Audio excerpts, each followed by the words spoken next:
Bonjour et bienvenue dans l'émission À part égale, l'émission du réseau Parité du groupe La Poste. Et j'ai aujourd'hui la joie d'accueillir Jean-Claude Esther. Jean-Claude Esther, bonjour. Bonjour. Vous êtes délégué départemental à l'égalité femmes-hommes dans la Somme, dans les Hauts-de-France. C'est ça. D'ailleurs, c'est un poste, vous avez été longtemps le seul homme, mais je crois que maintenant vous êtes deux. C'est ça, c'est un poste qui est essentiellement porté par les femmes. On pourrait se poser la question pourquoi, mais en tout cas, c'est rare d'avoir un homme délégué départemental aux droits des femmes, c'est vrai. J'ai envie d'ailleurs de vous poser cette question, qu'on a certainement dû vous poser. Est-ce que l'on peut être un homme et s'engager en faveur de la parité, selon vous? Ah bah, heureusement, aucun doute. Ça dépend avec quelle casquette vous me demandez ça. Si c'est en ma casquette professionnelle de délégué du préfet, oui, évidemment, puisqu'on applique une politique. Et la politique, j'ai coutume à dire, devant vous, il n'y a pas un homme, il n'y a pas une femme, mais il y a un fonctionnaire qui applique une politique. Oui, oui. Et si c'est à titre plus personnel, parce qu'évidemment, tout ça se croise, évidemment que on doit tous et toutes être féministes, c'est-à-dire être conscient qu'il faut se battre pour l'égalité entre les femmes et les hommes. Et pour continuer là-dessus, c'est évidemment un combat qui a son histoire, le combat féministe, mais dans l'histoire, on en est aujourd'hui à un moment où on se dit que tout ça profite autant aux hommes qu'aux femmes. Et évidemment que le combat féministe est aussi un combat pour les hommes, sans que les hommes se substituent au combat des femmes, mais en assumant le fait que les progrès pour l'égalité profitent à tous.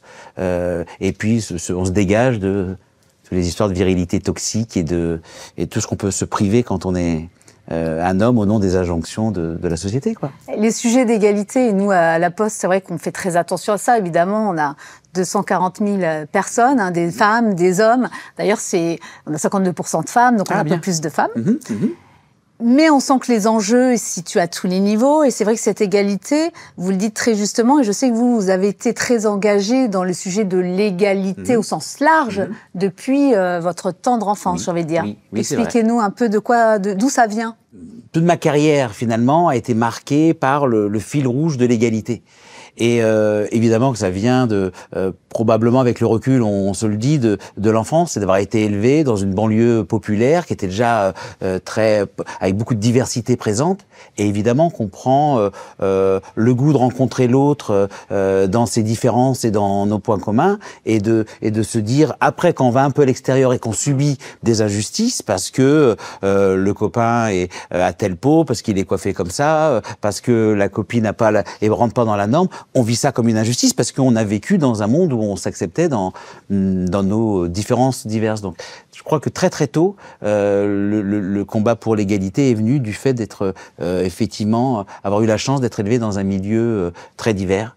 Ça m'a guidé avec le recul comme une nécessité, quoi, se battre contre cette forme d'injustice qui est celle de nier comme ça l'égalité, quoi.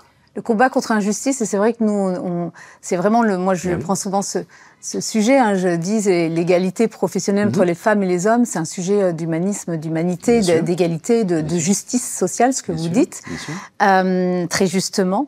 Et effectivement, souvent on a ces débats, enfin on entend, mais peut-on être légitime quand on est, par exemple, une femme blonde pour défendre le racisme? Et du coup, est-ce qu'on est légitime en tant qu'homme pour s'engager sur la parité? Il y a beaucoup d'hommes aujourd'hui dans l'entreprise qu'on entend, on entend une petite voix qui dit, il y a un peu la gender fatigue, mais on fait tout pour les femmes, et nous, les hommes, on est laissés de côté. Qu'est-ce que vous avez envie de leur dire à ces hommes et aux femmes sur ces sujets? Pourquoi faut-il incarner les gens pour lesquels on se bat? Par exemple, moi, je suis délégué aux droits des femmes, on me dit, et je raconte souvent qu'on ne demande jamais à mes collègues de la jeunesse et les sports d'être jeunes et sportifs. C'est vrai. Pourquoi? Parce que sur la femme, il faudrait l'incarner. C'est vrai. Voilà. Ce qui compte, c'est vrai pour tout. C'est pas d'incarner, c'est quelles actions on mène. Moi, j'ai travaillé beaucoup aussi sur la question de la lutte contre les discriminations, de l'écoute de toutes les diversités.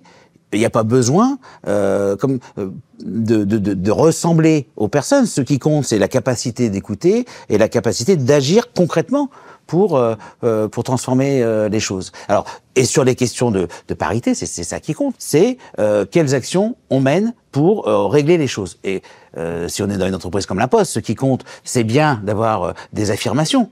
Mais ce qui compte, c'est effectivement comment on fait sur l'évolution de salaire, comment on fait sur l'évolution de carrière, comment on recrute différemment, comment on réfléchit au management. Donc ça, je pense que, c'est la base. Et 2, c'est vrai que au-delà des fonctions qu'on peut avoir les uns et les autres, on est aussi vu et on a notre histoire qu'on porte par 1000 manières, par nos attitudes, par notre langage corporel, etc. Bon, donc la question, si on est là sur l'égalité femmes-hommes, c'est clair qu'en tant qu'homme, je me positionne, comme on le dit ailleurs, comme allié. C'est-à-dire, et surtout quand on est sur une fonction où il y a une dimension de représentation comme la mienne, moi je parle pas au nom des femmes, je porte pas la cause des femmes, je porte une politique publique et si je prends la parole, je fais toujours attention d'être allié des femmes, d'être aux côtés des femmes, mais ne pas faire ce qu'on appelle le mansplaining, c'est-à-dire je parle à la place d'eux et puis d'un seul coup il y a 10 femmes et puis on va dire oui mais regardez l'homme aussi il est voilà. Donc, non. On entend souvent ça, oui c'est vrai. Eh ben, ça, c'est pas vous votre quotidien, mais moi, notamment sur des sujets plus graves comme les violences, on dit, à un moment, on va dire, oui, mais les hommes, vous savez, 10%, les hommes aussi. Là-dessus, je raconte toujours un peu la même chose, c'est de dire, on est dans une société telle qu'elle est aujourd'hui, où les hommes ont toute leur place partout. Pas d'inquiétude. Les hommes dominent les directions de toutes les entreprises et des administrations globalement, même si on a eu une femme première ministre et on a des ministres, mais voilà, mais dominent. Dans toute notre société, tout est organisé autour de l'homme. Donc il y a encore énormément d'espace. Donc si on libère des espaces et si des espaces sont pris par les femmes pour affirmer toutes leurs paroles et leurs spécificités, laissons-leur pleinement. Déjà, et 2, n'allons pas porter des combats qui sont sans proportion avec l'état actuel de notre société qui reste très patriarcal. Oui. Ça va. Alors, il ne s'agit pas il y a des moments où les hommes sont en situation de minorité. Ça ne veut pas dire qu'il faut... Clairement, sur les questions de violence intrafamiliale, violence conjugale, évidemment qu'il y a aussi des hommes qui meurent dans ces situations, une dizaine par an. On est à une centaine de femmes. On n'est pas dans les mêmes proportions. Il ne s'agit pas de nier des réalités et puis des cas. Mais se battre pour l'égalité, c'est un combat qui positionne l'homme autrement. C'est vrai qu'après, on est avec des enjeux où où les codes bougent, où les lignes bougent, et ça oblige chacun à changer de posture. Oui. Et ça, je comprends que ça puisse déstabiliser quand on a eu un modèle familial, qu'il faut aujourd'hui réinterpeller. Mais est-ce que vous ne pensez pas aussi, enfin nous en tout cas on a un réseau parité, il y a autant d'hommes que de femmes, hein, donc on essaye en tout cas et ce sont des hommes comme vous qui sont engagés, qui disent on est des alliés et on ne se sent pas en risque ou en tout cas à perdre quelque chose finalement, puisque c'est quand même la compétence qui prime et d'ailleurs la compétence, vous l'avez dit vous très justement, vous êtes positionné sur ce poste qui est plutôt occupé par des femmes, parce que vous avez dit mais j'ai tout à fait les compétences pour... Tout mon parcours professionnel m'a amené là et finalement mon histoire, sans même que je m'en rende compte, elle m'a amené à occuper ce poste. Et c'est ce qu'on essaye de montrer à travers du réseau parité, c'est qu'on soit un homme ou une femme, si on a les compétences pour et qu'on a envie d'y aller, on doit avoir les mêmes chances d'y aller. C'est un peu ça en tout cas qu'on essaye de montrer. Mais on est un peu dans le vie-ma-vie. C'est-à-dire que moi, je suis en situation d'expliquer, vous savez, je suis sur ce poste, mais c'est parce que je suis compétent. Exactement. Avouons que ça, c'est pas toujours le quotidien d'un homme qui a été recruté, c'est à coup sûr le quotidien des femmes quand elles atteignent des postes à responsabilité.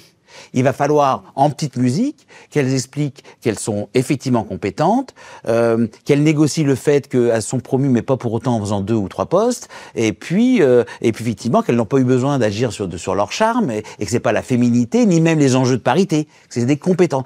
Bien sûr. Je parle sous votre contrôle, mais je pense que les femmes sont tout le temps en train d'être dans cette justification directe ou avec cette petite musique derrière. Exactement. Évidemment, quand on a été élevé comme un petit garçon, on nous a toujours appris à prendre notre place et de trouver ça normal que de progresser, etc.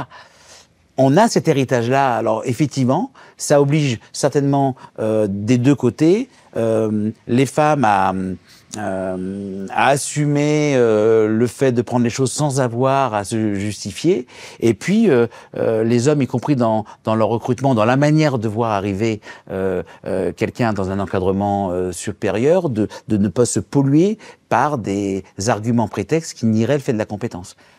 mais ça oblige à ce que l'organisation soit quand même garante de ça. Oui. C'est-à-dire qu'il faut être sûr que dans le process de recrutement, que c'est bien en fonction des compétences que les choix ont été faits. Bien sûr. Si c'est le fait du prince ou de la princesse, ça marche pas. Bien sûr. Voilà. Donc c'est d'abord une confiance en l'organisation, et puis après, il faut que chacun accepte de se retrouver dans le cadre professionnel sur de la compétence et de la relation professionnelle, rien d'autre. Jean-Claude, vous avez parlé des stéréotypes de genre. On essaye vraiment de lutter contre ça, en tout cas au réseau Parité notamment. On essaye de travailler, de faire prendre conscience aussi, parce qu'on a des stéréotypes inconscients, on en a tous. On a des biais de par notre enfance, comme vous le disiez. Et sur les compétences, on essaye, en tout cas, dans nos appels à candidature, à mettre tous les postes, par exemple directrice ou directeur, assistant ou assistante, etc. Est-ce que vous avez des bonnes pratiques d'autres entreprises, parce que vous êtes très engagé sur le sujet, ou d'inspiration, vous pourriez nous donner des clés sur lesquelles on pourrait aller, pour aller plus loin et vraiment permettre cette parité à tous les niveaux? En fait, sur ces questions-là, je pense qu'il y a différents niveaux. Il y a d'abord comment on met des procédures, voilà, très démarche qualité, qui garantissent l'égalité de traitement. Oui. Ça veut dire, par exemple, dans un recrutement, comment on objective le recrutement en neutralisant tout ce qui peut être appréciation subjective et est-ce qu'il faut pour telle formation un BTS technique, oui, non, est-ce qu'il faut de l'expérience, pourquoi il faut de l'expérience, pourquoi on réclame ça, est-ce qu'il faut des compétences et des règles, et comment on les évalue, comment on les note et comment on traduit ça dans une grille, puis dans l'entreprise. C'est finalement très, très rigoureux. On se centre sur les compétences et sur rien d'autre. Ce qui est intéressant là-dessus, c'est que en se disant ça, on n'est pas que sur l'égalité femmes-hommes, on est sur l'ensemble des critères de discrimination. Donc, d'abord, les bonnes pratiques, c'est d'abord comment sur l'ensemble du process, on prévoit des règles. Et après, c'est une question de posture, une question de culture, où finalement, c'est comment on apprend à être dans une posture d'écoute toujours un peu distanciée. L'exemple type, c'est l'humour. Moi, j'aime bien rire, j'aime bien faire des blagues et tout ça, évidemment. Et j'aime bien même faire des compliments. Ouais. Voilà. Ouais. Mais un peu, enfin j'espère. Ouais, bien sûr. Bien sûr. J'espère un peu. Voilà. Ouais. Et l'humour, par exemple. Et la joie, c'est quand même agréable d'avoir des collègues joyeux, etc. Mais un peu, pour donner qu'un exemple, sans ressemblance avec toute personne dans la salle, mais non, avec deux en plus. Bon, alors la plaisanterie sur une blonde, ça va. 2, 3, ça devient quelque chose qui entretient un stéréotype. On arrête là. Et donc, on dit souvent dans les formations, si on fait de l'humour ou si on s'intéresse à l'autre, on va jusqu'à ce que c'est pas juste se mettre de mon point de vue émetteur. Ce qui compte, c'est comment c'est reçu. Mettre à la place. Voilà, se méfier de ce qui paraît, ce qui a toujours été dit, de tout ce qui a toujours été fait et qui peut avoir des conséquences quand on en prend conscience. Et ça, c'est la bonne nouvelle. Pardon. Ça, c'est la bonne nouvelle. Parce que la bonne nouvelle, moi, ce que je trouve génial sur le job qu'on fait chacun avec des points de vue différents, c'est on progresse toujours. Enfin, moi, je m'étonne tout le temps de changer de lunettes, de voir des choses que je voyais pas, d'écouter des situations que... Et évidemment, je suis donc toujours mieux connecté aux gens que je rencontre parce que je prends la peine de voir des choses que j'avais pas pris la peine de voir parce que j'étais conditionné par l'éducation et la société, quoi. Bien sûr. C'est un peu ce qu'on essaye de faire dans notre réseau, c'est d'être, en fait, qu'à tous les niveaux, tout le monde s'infuse petit à petit et il faut se décomplexer aussi sur le fait d'avoir des stéréotypes. Je pense que vous en êtes d'accord parce qu'on en a tous. On en a tout le temps, voilà. et ça, c'est pas bien grave. sûr. Et on est le produit de son époque. Exactement. Aussi.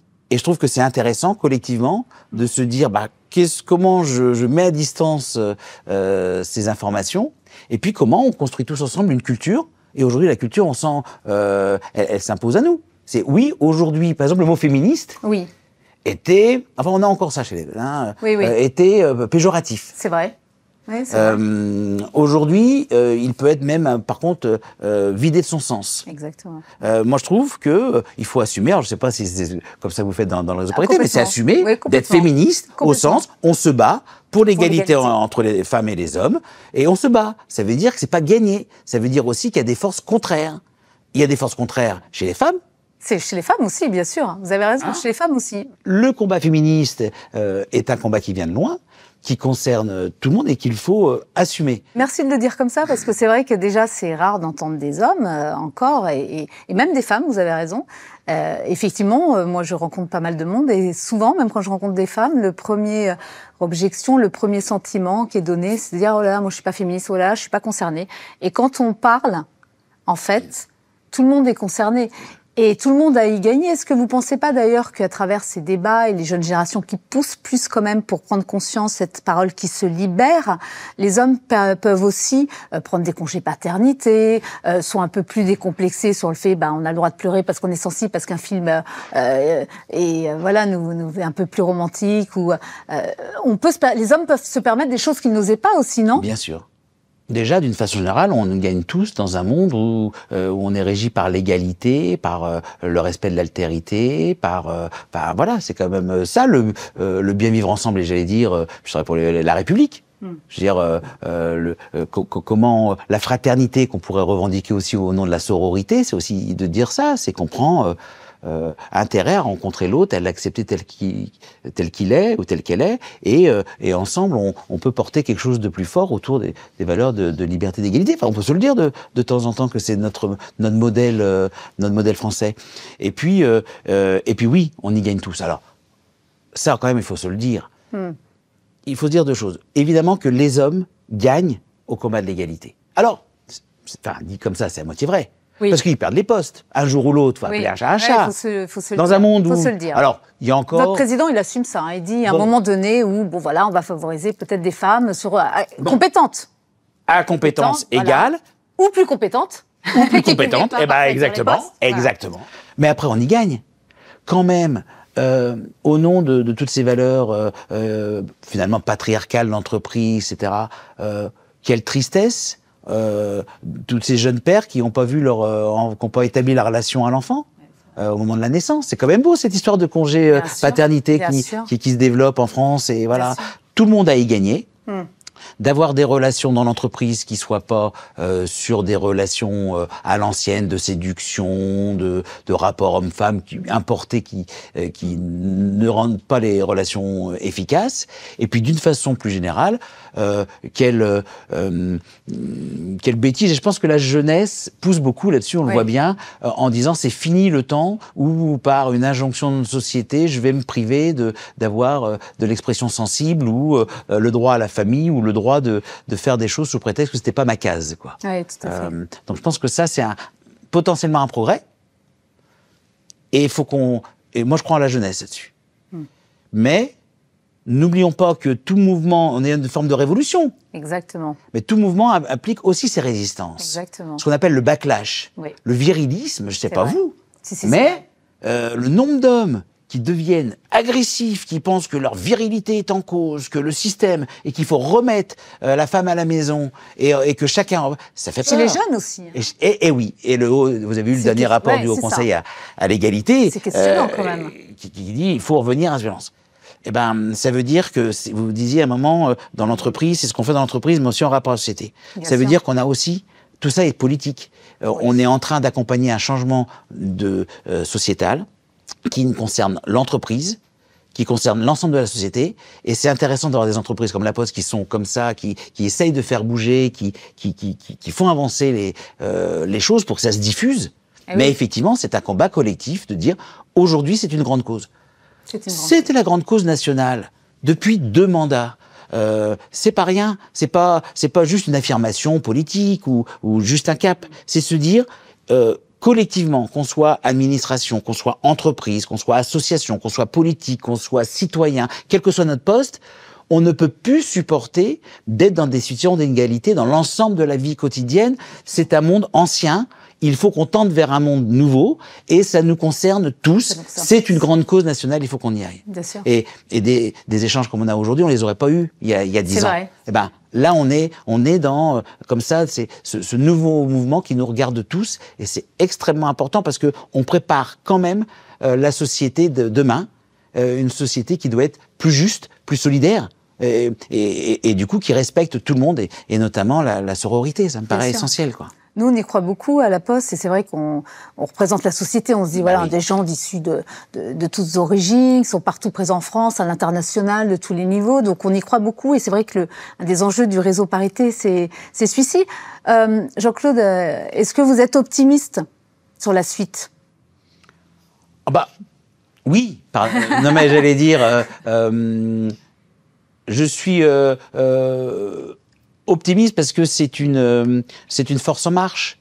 Je l'ai dit tout à l'heure. Ouais. Évidemment, là, on sent des résistances, il y a des questions qui se posent, mais quand même, quel chemin parcouru quand on reprend l'histoire du droit des femmes. Hein. Bien sûr. Moi, j'ai mon âge, certes, mais quand je suis né, quand je suis né, ma mère avait pas le droit d'avoir un carnet de chèques. C'est fou. Ma grand-mère est née avant 44 et donc elle n'a pas le droit de vote.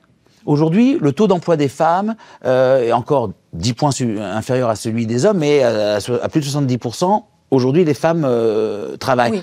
Moi, je me rappelle très bien, dans toute la société, enfin, quand on était plus jeune, et bien sûr, je suis pas canonique quand même, on se demandait, est-ce que c'est bien que la femme travaille? Est-ce que on considérait que ça devait être un second salaire? Est-ce que, enfin, on avait oublié le combat essentiel pour l'autonomie. D'où cette différence salariale qu'on constate encore aujourd'hui. Alors, à la Poste, on a fait vraiment des efforts. On arrive maintenant, les hommes et les femmes, les femmes gagnent un peu plus en moyenne. Enfin, après, voilà, faut qu'on regarde parce que il y a des, selon les strates, effectivement, comme il faut qu'on arrive à avoir des femmes aussi dans les postes les plus importants. Et donc, ça permettra d'avoir une égalité parfaite à tous les niveaux.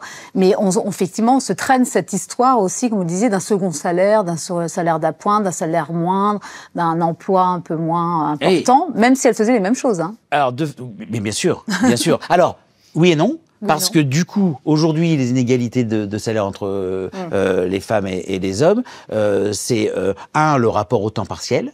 Oui. Avec l'idée qu'on est encore dans la représentation que pour élever un enfant, eh bien, c'est plutôt la femme qui doit se mettre à temps partiel et renoncer à une partie de sa carrière. Pourquoi pas, si c'est un choix plein et entier. Mais si c'est en fait parce que collectivement, on ne sait pas organiser la prise en compte de l'enfant, c'est peut-être avec des crèches, avec des horaires adaptés, avec des entreprises qui s'adaptent. C'est peut-être pas une bonne chose. Oui. Et ça, il y a un enjeu collectif. Tout à fait. Je dis souvent, c'est comme le proverbe africain, il faut tout un village pour élever un enfant. Oui. Bah, c'est pas que l'histoire de la mère ou du père, c'est aussi comment collectivement on s'organise. Donc, le temps partiel, et deux, le type de filière. C'est-à-dire qu'on a une surreprésentation des femmes dans des carrières du social, de l'humain, de la relation, qui, comme par hasard, sont celles qui sont moins payées. Oui. Donc on a ces phénomènes où tout ça, derrière, c'est la représentation qu'on a de la femme. Et en fait, c'est pour ça que travailler à une grosse échelle comme celle de la Poste, je transforme mes stéréotypes, je sors de ça, par les enfants peut-être des postiers et des postières. C'est aussi se dire, bah oui, tu peux être aussi sur un poste traditionnellement, tu peux aller dans des carrières scientifiques, tu peux aller dans des carrières qu'on attribue aux hommes. C'est fini stéréotype. Et tu peux être un homme et vouloir t'occuper d'enfants, de personnes âgées et d'être dans les ressources humaines. C'est pas, voilà. Exactement. Il y a des enjeux collectifs. Et tout ça rend positif parce que oui, c'est une force en marche où les femmes et les hommes gagnent, et on a une conscience de dire, je crois collectivement, que les enjeux d'égalité entre les femmes et les hommes sont importants. Mais il faut aussi se poser la question à l'échelle du monde. Ah oui. Quand même, comment pas penser aux femmes iraniennes, aux femmes afghanes. Il y a des très beaux reportages là récemment, notamment sur les femmes iraniennes, les femmes afghanes, effectivement. Quand on regarde quand même dans l'histoire, il n'y a pas longtemps, ces femmes-là étaient habillées comme moi. Allaient à l'école, les petites jeunes femmes. Et qu'est-ce qu'on fait? Bah oui, on enferme les petites filles, on les prive d'éducation, on les remet dans la sphère privée. Donc ça veut dire aussi que quand on se bat pour dire une femme est en situation de travail et pas condamnée juste à s'occuper des enfants, même si elle y prend du plaisir, c'est pas que sa responsabilité, c'est une responsabilité collective. On a aussi un modèle qui est le nôtre et qu'on doit pousser pour affirmer ce modèle républicain. Voilà, je crois que c'est un enjeu du réseau. Vous parlez du modèle, Jean-Claude. Est-ce que vous avez un rôle modèle qui vous a inspiré? Mais je sais pas vous, moi, je le vois dans mes expériences sur le terrain. J'aurais presque envie de dire, moi, quand on fait des expositions, des rencontres, moi, je suis toujours bluffé par les femmes qu'on peut rencontrer, comme ça, comme on le fait aujourd'hui, qui commencent toujours, alors quasiment toujours en disant, vous savez, moi, je vois que le préfet, monsieur le préfet, je suis pas, je mérite pas, enfin, c'est pas si intéressant que ça. Ils vous racontent des histoires d'engagement, de capacité à porter, à développer, à se battre contre des difficultés, à être solidaire, qui me bluffent tout le temps. Et je veux pas essentialiser, ce serait contraire à tout ce que j'ai dit, les femmes en tant que telles. Mais moi, je suis surpris de toutes ces héroïnes du quotidien qui font bouger les choses de façon incroyable, avec une énergie forte. Et où là, il y a le biais féminin, c'est que toujours dans la discrétion, en se mettant en second plan. Ça, faut que ça change. Faut qu'on donne à voir. Merci beaucoup, Jean-Claude Essert. C'était vraiment passionnant. Je vous dis à bientôt pour une prochaine émission de Réseau Parité 1-1 du groupe La Poste.